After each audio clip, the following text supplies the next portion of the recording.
Okay, concluding, welcome back to Cubs and Culture, concluding our review or analysis of Brokeback Mountain. Okay, so remember a while ago I was talking about how in a love story, you have boy meets girl, fall in love, have sex, something pulls them apart, and then either live happily ever after or one character dies. That basic plot description, of course, fits to on Brokeback Mountain, where it's just boy meets boy, and what's pulling them apart isn't any particular person. It's actually Ennis or Del Mar.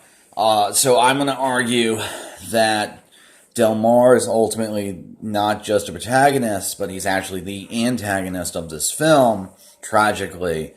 And that,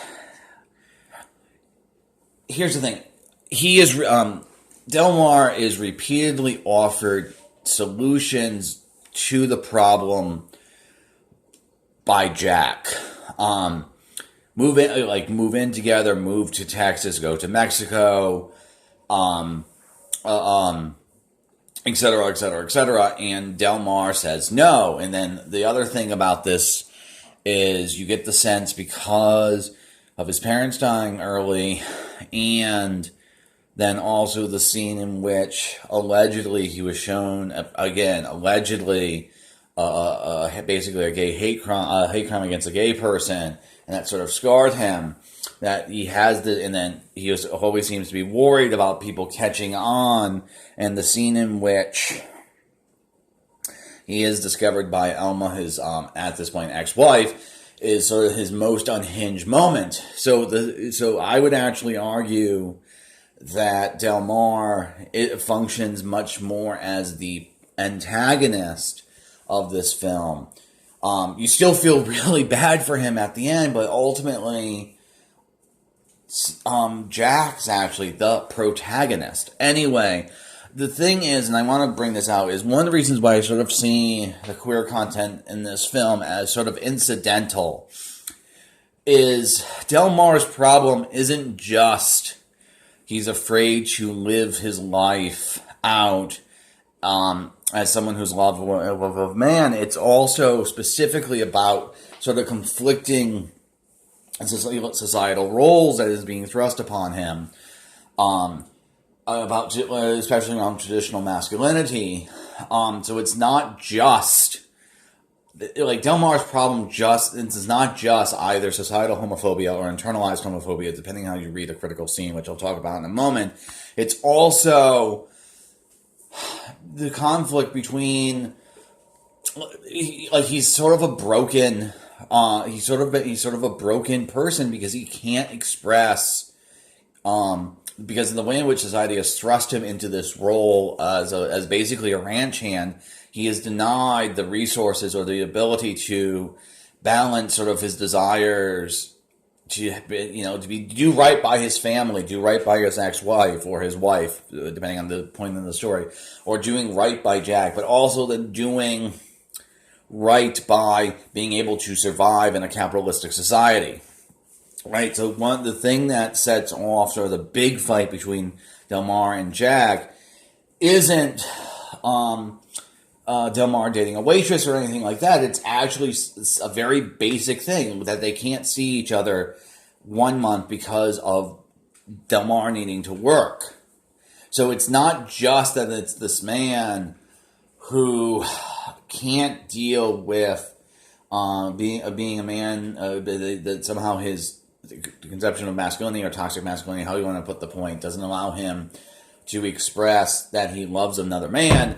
It's much broader and deeper than that, in that this sort of blinkered masculinity that is inherent within rugged individualism doesn't allow literally the expression of needs and desires on multiple fronts. So it's not just Del Mar is unable to live his truth with Jack. He's not able to live his truth with anyone until, and this is sort of one of the most touching scenes in the movie, where he basically quits his job so he can go to his daughter's wedding, in essence, and that's that's contrasted with him taking care of the shirt. So it's, in a lot of ways, Del Mar is actually not the protagonist of the film; he's the antagonist. Okay, so there's this scene in the late towards the film.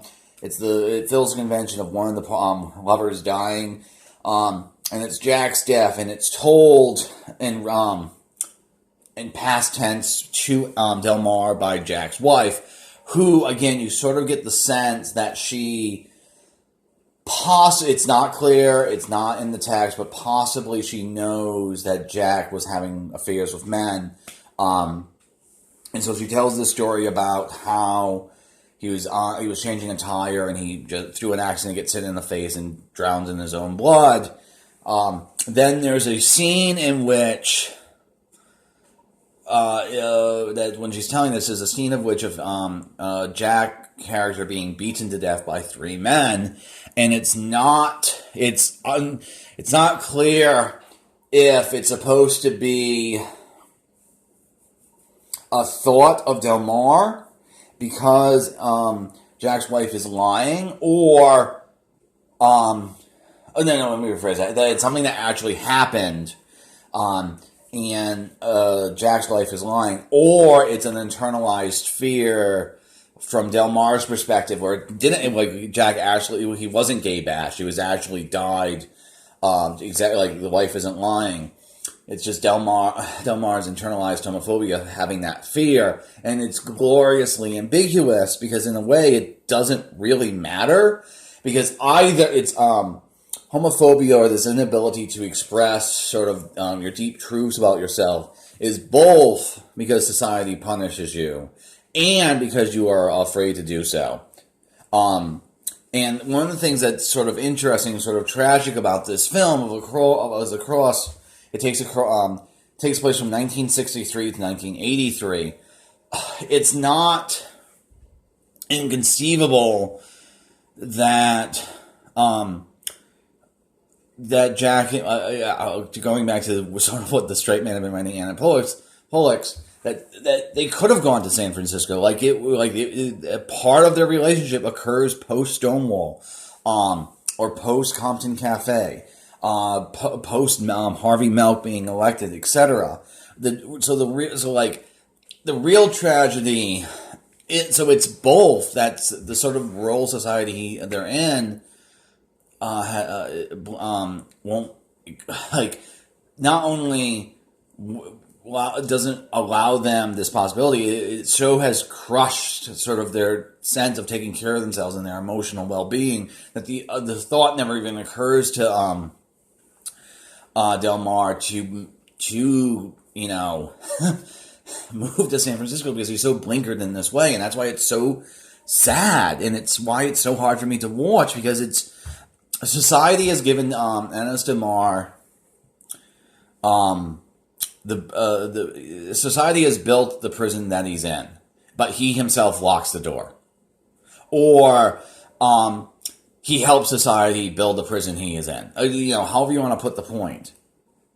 Okay, now I also want to talk a little bit about when this film came out. It was slammed as being okay. So it came out in 2004, 2005, around that. At the point of the matter is, only Massachusetts had same-sex marriage at this point, despite the fact that this movie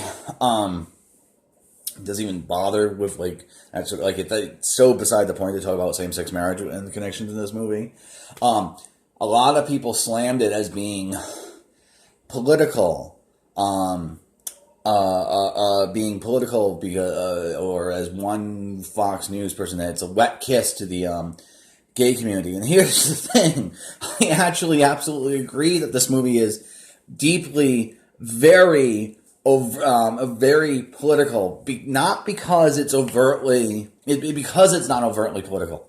It's ideological in the best possible way, and by being not ideological. It's a story of two men who have fallen in love, and they're fallen in love because they're basically soulmates, and being unable to express that because of society. Of course that's a political statement. But here's the thing. They still don't, but it's not an argument. It's not philosophized. It is what it is. The movie is political enough to allow, to realize that people who relate to this story don't need scenes of political argument or some sort of message that it's okay to be gay or something like that. It's so beside the point. It's apolitical in its text, and by being apolitical, by ignoring the politics of how at the time it was created, it becomes sort of this great, as I said, political statement that yes, it's about gay equality or gay access to the dignity of society, but it's also simply incidentally about this issue, because it's mostly about how society conditions us to be afraid, or in this specific way, but it's broader than that. Yes, it's a gay film, but it's incidentally a gay film. Ang Lee, its interest is much broader than that. Anyway, great film.